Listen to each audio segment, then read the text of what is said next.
राह संघर्ष की जो चलता है वही संसार को बदलता है। राह संघर्ष की जो चलता है वही संसार को बदलता है।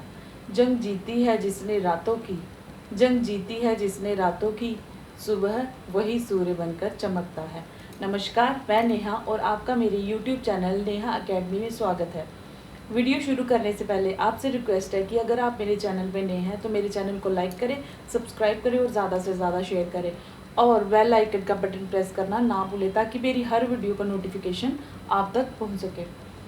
प्लीज़ आपसे रिक्वेस्ट है कि आप मेरे बिना बोले ही मेरी वीडियो को लाइक और सब्सक्राइब कर दिया करो ताकि मुझे मोटिवेशन मिले और मैं आपके लिए और अच्छी वीडियो लेकर आ सकूँ जो आपके लिए लाभदायक हो। चलिए आज की वीडियो की शुरुआत करते हैं। आज हम पढ़ने जा रहे हैं स्वर। स्वर क्या है? स्वर किसे कहते हैं? स्वर क्या है? जैसे क, अ, म, च, ये सब क्या है? एक ध्वनि। एक ध्वनि। ध्वनि क्या है? जो मुख से उच्चारित हो रही है उसे हम क्या कहेंगे? एक ध्वनि।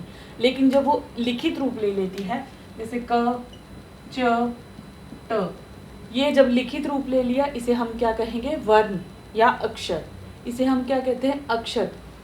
इन्हीं वर्णों को हमने दो भागों में विभाजित किया या इसके दो भेद कह लो या दो प्रकार। इसके दो प्रकार हैं जिसे हम क्या कहेंगे? स्वर और व्यंजन। ये क्या है? वर्णों के प्रकार, स्वर और व्यंजन। ये हमारी क्या है? भाषाई ध्वनियाँ। भाषाई ध्वनियाँ मतलब कि जिसका कोई अर्थ निकले। ऐसे मुख से तो हम बहुत कुछ उच्चारित करते हैं, बहुत कुछ बोलते हैं, कुछ भी म, क, च, ज, कुछ भी बोल लो, लेकिन वही वर्णों को या हम उन्हें ही शब्दों को अर्थवान कहेंगे या जिसका कोई अर्थ निकले। जैसे ये क, च, ट, ये क्या है? ध्वनि। जब हम इनको लिखित रूप दे देते हैं ये वर्ण बन जाते हैं। जब इनको हम जोड़ेंगे तो कुछ शब्द बनेंगे जिसका कोई अर्थ निकलता है, उसे ही हम क्या कहेंगे? अर्थवान ध्वनियाँ या अर्थवान वर्ण। अब हम बात करते हैं स्वर क्या है। स्वर क्या आता है? स्वर तो हमने बताया ना कि ये वर्णों के भेद है। वर्णों के कितने भेद हैं? दो, स्वर और व्यंजन। अब हम एक एक करके बात करेंगे। आज की वीडियो में हम बात करेंगे स्वर क्या है, स्वर किसे कहते हैं। स्वर हम किसे कहेंगे? स्वर क्या होते हैं? अ, आ, ई, उ, री, ए, ओ, औ, अंग, आहा। ये सब हमारे क्या है? स्वर। स्वर हम किसे कहेंगे? जिसका उच्चारण हम स्वतंत्र रूप से करते हैं। ये है अ, ये है स्वर। इसका उच्चारण करने के लिए हमें अन्य किसी वर्ण की सहायता नहीं पड़ेगी। हम इसे स्वतंत्र रूप से बोलेंगे, इसे अकेले बोलेंगे। इसे उच्चारित करने के लिए हमें अन्य किसी वर्ण या अन्य किसी ध्वनि की ज़रूरत नहीं पड़ेगी। उसे ही हम क्या कहते हैं? स्वर, जिसे बोलने में हमें या उच्चारित करने में किसी अन्य वर्ण की सहायता नहीं लेनी पड़ती। ये सब हम स्वतंत्र रूप से उच्चारित करते हैं। आगे हम व्यंजनों के बारे में पढ़ेंगे कि व्यंजन को उच्चारित करने के लिए स्वरों की सहायता लेनी पड़ती है, लेकिन स्वर जो है वो स्वतंत्र रूप से बोले जाते हैं। इनका उच्चारण स्वतंत्र रूप से किया जाता है। स्वरों की कुल कितनी संख्या है? कुल हमारे कितने स्वर हैं? कुल हमारे 13 स्वर हैं। कुल स्वर कितने हैं? 13, जिसमें अ, आ, ई ये सब हमारे क्या है? 11 हमारे क्या है? मूल स्वर। मूल स्वर। मूल स्वर हमारे कितने हैं? 11। ये क्या है? हमारे अयोगवाह। इसे हम क्या कहेंगे? अयोगवाह। अयोगवाह का क्या मतलब है? ये अ के योग से बने हैं। अयोगवाह मतलब अ के योग से, अयोग वाह। अगर आपसे कोई पूछे या किसी भी एग्ज़ाम में पूछे कि हमारे मूल स्वर कितने हैं तो हम कहेंगे 11। अगर अयोग वहाँ को मिला के कुल स्वर कितने हैं तो हमारे कुल स्वर कितने हैं? 13। इसे हम क्या कहते हैं? अयोगवा। ये हमारा क्या है? विसर्ग। ये क्या है? विसर्ग। और ये क्या है? अनुस्वार। इसे क्या कहते हैं? अनुस्वार। इसको अयोगवाह इसलिए कहा जाता है क्योंकि ये अ के योग से बने हैं। ये हमारा विसर्ग का चिन्ह है, ये हमारा अनुस्वार का चिन्ह है, लेकिन ये दोनों क्या है? अ के योग से बने हैं। और अ का अर्थ ही क्या होता है? नहीं। अ का अर्थ क्या होता है? नहीं, बिना। इसका मतलब कि इन दोनों वर्णों से किसी भी शब्द की शुरुआत नहीं होती, शुरुआत नहीं की जा सकती। इन सभी से किसी न किसी शब्द की शुरुआत होती है और शब्द बनते हैं, लेकिन इन दोनों वर्णों से किसी भी शब्द की शुरुआत नहीं होती। इनका अर्थ ही क्या है? नहीं। लेकिन ये किसी शब्द के बीच में या मध्य में लग के या अंत में लग के शब्द निर्माण कर देते हैं, लेकिन शुरुआत इन दोनों से किसी भी शब्द की शुरुआत नहीं होती। इसलिए हम क्या कहते हैं? विसर्ग और अनुस्वार ए अ के योग से बने हैं। कुल हमारे कितने स्वर हैं?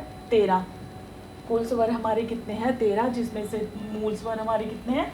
मूल स्वर कितने हैं? 11। मूल स्वर हमारे हैं 11। अयोगवाह कितने हैं? 2। कौन कौन से? विसर्ग और अनुस्वार, जिससे कि किसी भी शब्द की शुरुआत नहीं होती, लेकिन ये शब्द के मध्य में लगते हैं, शब्द के मध्य में लग के शब्द निर्माण करते हैं। ठीक है, अब हम बात करते हैं स्वरों के कितने प्रकार हैं, कितने भेद हैं, स्वर कितने प्रकार के हैं।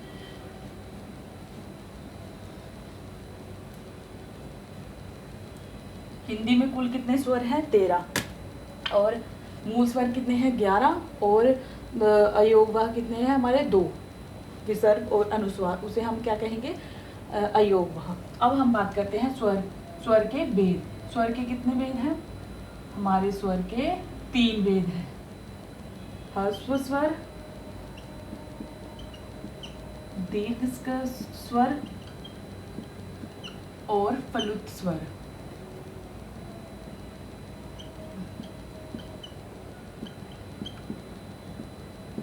हमारे स्वरों के कितने प्रकार हैं? हिंदी स्वर के 3 प्रकार हैं, ह्रस्व स्वर, दीर्घ स्वर और फलुत स्वर।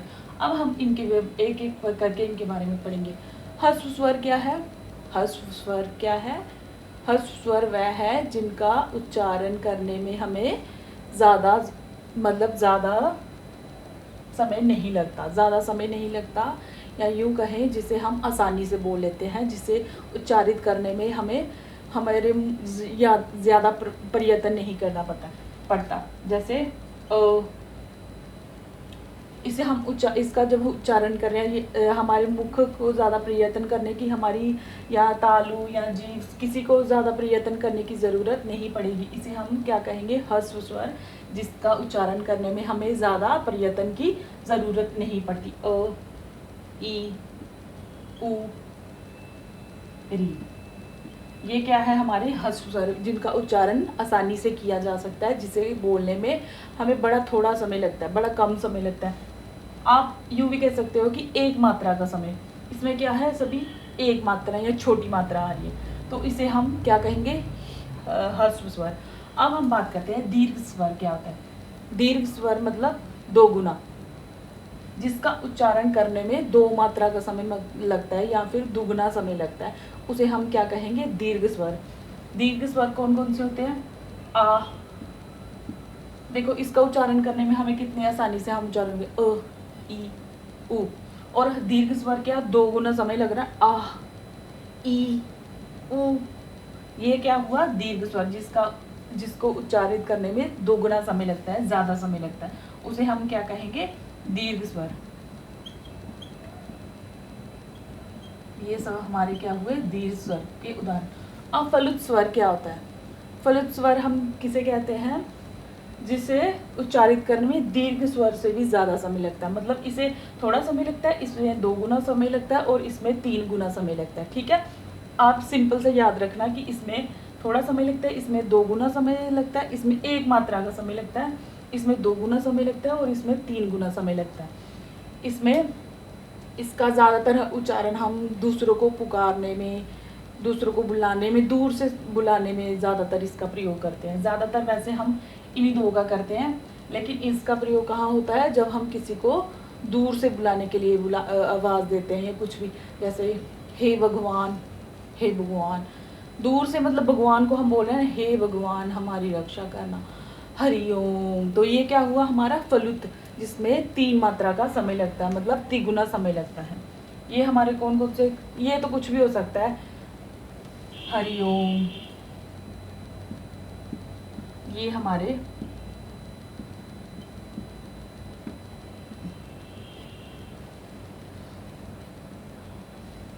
हे राम, ये हम ज़्यादा, ये है हमारे फलुत स्वर के उदाहरण।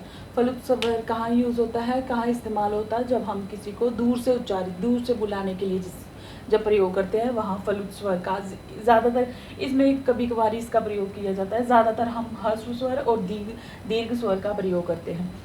ये क्या हुआ, ह्रस्व स्वर क्या है, जिसमें 1 मात्रा का समय या थोड़ा समय लगता है। दीर्घ स्वर क्या हुआ, जिसमें 2 गुना समय लगता है, जिससे ह्रस्व स्वर से 2 गुना समय लगता है। और फलुत स्वर हमारा क्या है, दीर्घ स्वर से तिगुना समय लगता है, मतलब 3 गुना समय ज़्यादा लगता है।